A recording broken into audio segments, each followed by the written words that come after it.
Hello mga Lods, welcome back to my channel. So nandito na naman tayo para silipin naman natin ang estimated salary ng isang Kalingap team leader na si Kalingap Rob. So suportahan natin ang kanyang channel mga Lods dahil siya ay isang charity vlogger.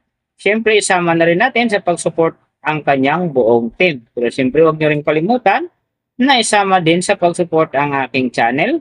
So mga Lods, kung bago pa kayo sa aking channel, pakiclick naman ang subscribe natin and then syempre pakipost na rin ang notification bell para lagi kayong updated sa ating video. So ano pa ba ang hinihintay natin mga Lods?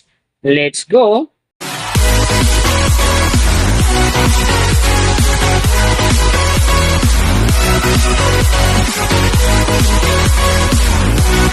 So mga Lods, si Kalingap Rob sa ngayon ay mayroon ng upload videos na 1,860. And then mayroon na rin siyang subscriber na 2.87M. So may video views naman siya ngayon na 941,410,845. And then yung kanyang country is PH. So yung channel type naman niya is entertainment. And then yung account niya, ginawa ito noong December 8, 2019. So doon naman sa kanyang total grade, nakakuha siya ng B+. And then sa kanyang social blade rank naman nasa 22,420. So doon naman sa kanyang subscriber rank nasa 1,084.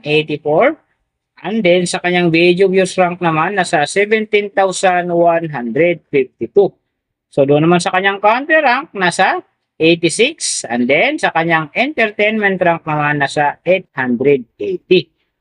So nakita na natin yung kanyang ranking. Silipin naman natin yung kanyang last 30 days na subscriber. So nakakuha siya dito ng 40k.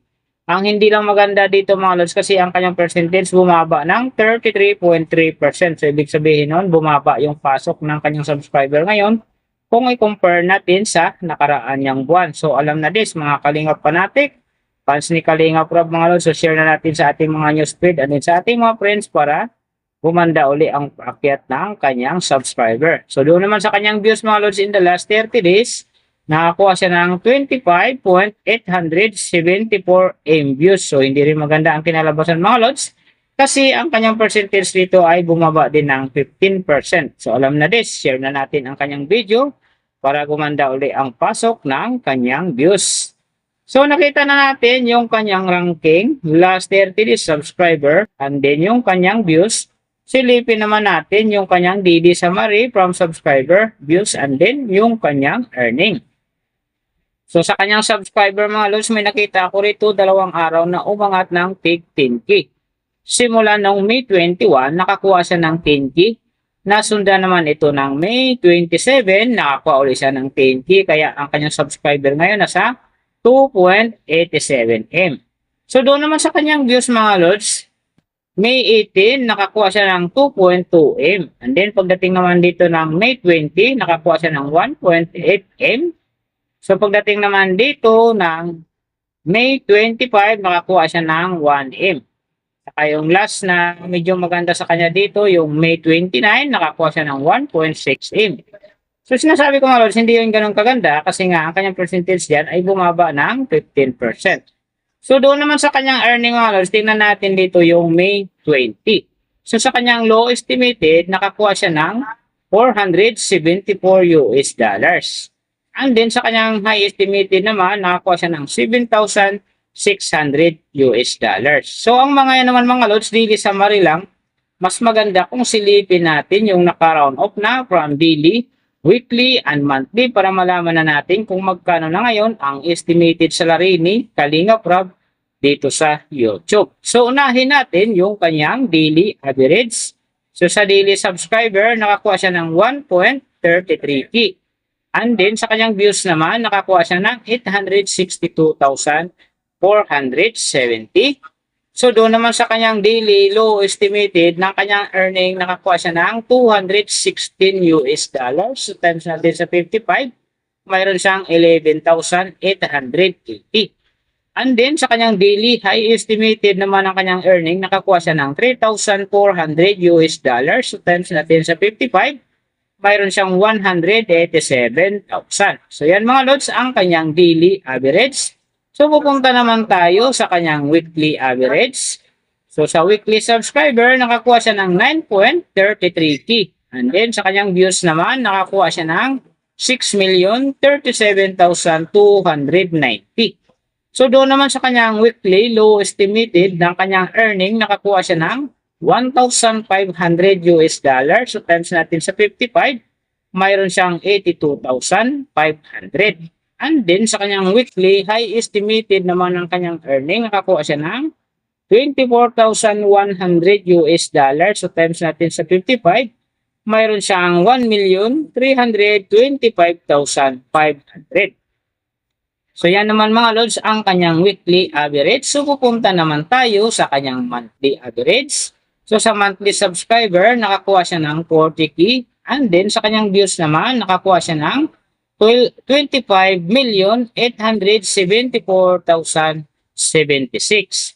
So, doon naman sa kanyang monthly low estimated ng kanyang earning, nakakuha siya ng 6,500 US dollar. So, times natin sa 55, mayroon siyang 357,500. And then, sa kanyang monthly high estimated naman ng kanyang earning, nakakuha siya ng 103,500 US dollar. So, times natin sa 55, mayroon siyang 5,692,500. So, yan naman mga lods ang kanyang monthly average.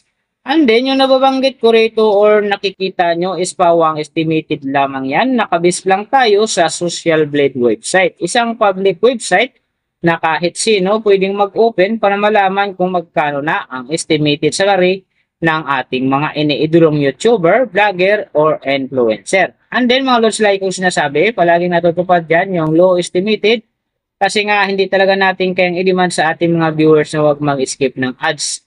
Pero pwede pa rin namang maging times 2, times 3, or maging times 4 pa yan kapag ang isang vlogger nakapagpa-viral ng kanyang video. Pero siyempre mga lods, kung isa kang Kalingap fanatic or fans ka ni Sir Kalingap Rob, so huwag ka na mag-skip ng ads dahil big help yan sa kanyang channel at saka siyempre sa mga tao rin na kanyang tinutulungan.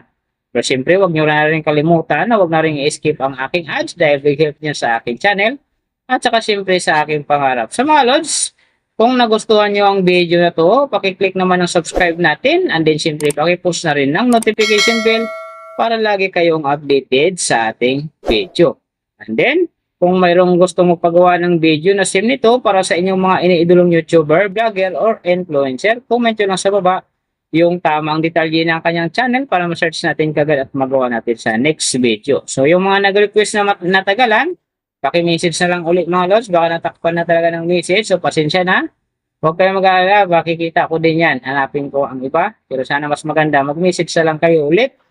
So, maraming salamat sa lahat ng mga sumusuporta sa aking channel. At saka magsusupport pa lang. Ingat kayo palagi and God bless. At sana gabayan kayo palagi ng Panginoon sa ginagawa nyo araw-araw. At siyempre magtagumpay din kayo sa inyong mga pangarap. So, hanggang dito na lang. See you on my next video.